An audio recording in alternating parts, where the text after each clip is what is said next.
procedure. But what I just said to you in my own language was hello, my relatives.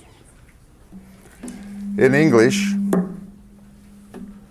it's good to see you here for a conference of this sort. It's good to be invited here. I seem to be attracted to Winnipeg. I keep coming back here. And maybe that's because there's some good work being done in Winnipeg. I know those who think so, and they're not people from Winnipeg. But the elders of the Kituwa people down in Oklahoma know of certain things that have been taken up as issues in public fora that have been undertaken here and initiatives that have been undertaken here. And they're appreciative, and I bring you their greetings. The Kituwa people, who are my people. The elders of the Colorado chapter of the American Indian movement, of which I'm a part, they're aware. There are people been coming in and out of here and interacting with various activists in this community in this area for some period of time. And they send their greetings as well.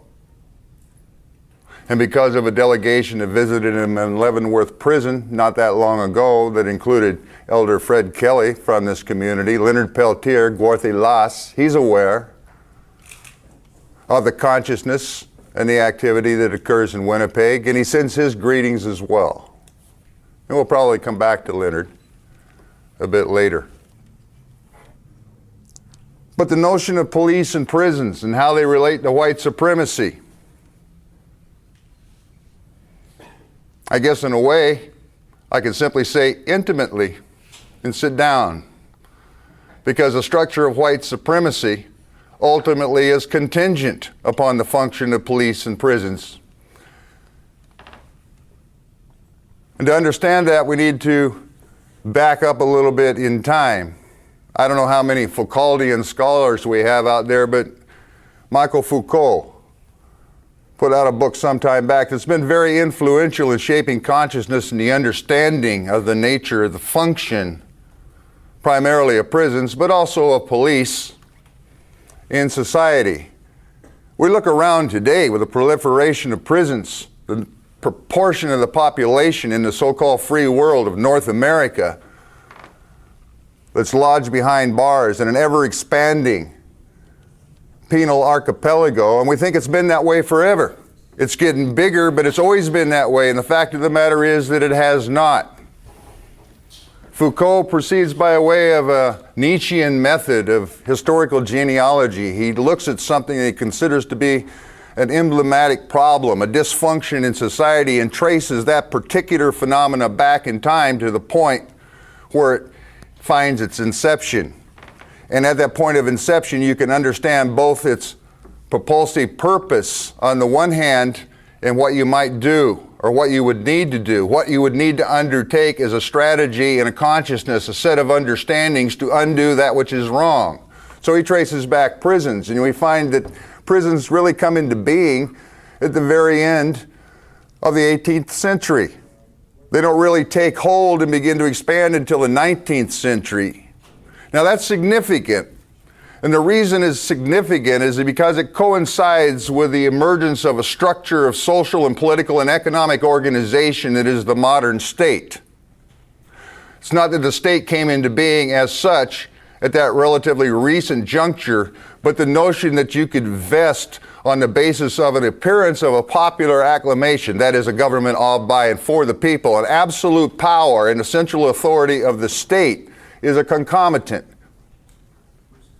It's a concomitant to the emergence of the prison because there have always been a section of society, even in the Western world, that have understood that the emergence of a centralized authority vested in a state was antithetical to little things like human freedom, liberty, even the most fundamental kinds.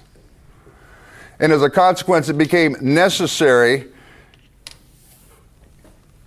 in the context where there's an apparent liberal democracy, a consent of the people to the apparatus of governance, that those who would see through the charade be segregated out of society, isolated, neutralized, and silenced in some manner other than the exercise of raw force. Not that raw force is not available, that's the function of the police. They've not always been there either. Police forces, in the sense that we understand them now, came into being at about the same time.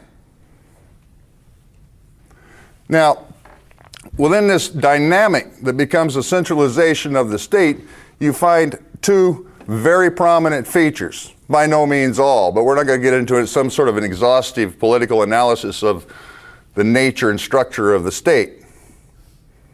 The things that are of particular significance here are a kind of drumbeat litany of cry for law and order. Law to regulate relations between people. It has been remarked that only a people who are fundamentally lawless need an ever-expanding and more elaborate code of legality, of laws, in order to regulate their relations. People have a basis for relating to one another in a respectful manner without it being codified and set down in black letter law, unless you've got a context which is somehow or another diametrically opposed to their natural understanding of their interests. Then you have to make these black letter rules and regulations governing how they're going to relate to one another and enforce it. But the key to understanding this chant of law and order is that law serves order. That's its purpose. It's to guarantee order. The state is about order. That's how it maintains its centralization and authority. The question is, what sort of order? And that takes us to the second point, which is of importance to us here tonight. The order at hand is the assignment to everyone and everything a place. Most importantly, I suppose, the assignment of a place to everyone. The order contains the description, whether explicit or implicit, of your place and consequently your function, your role in society. To step out of that role, to change your circumstance, even in some cases to aspire to do that, is constitutive of a disorder. And that is what the apparatus is designed to prevent.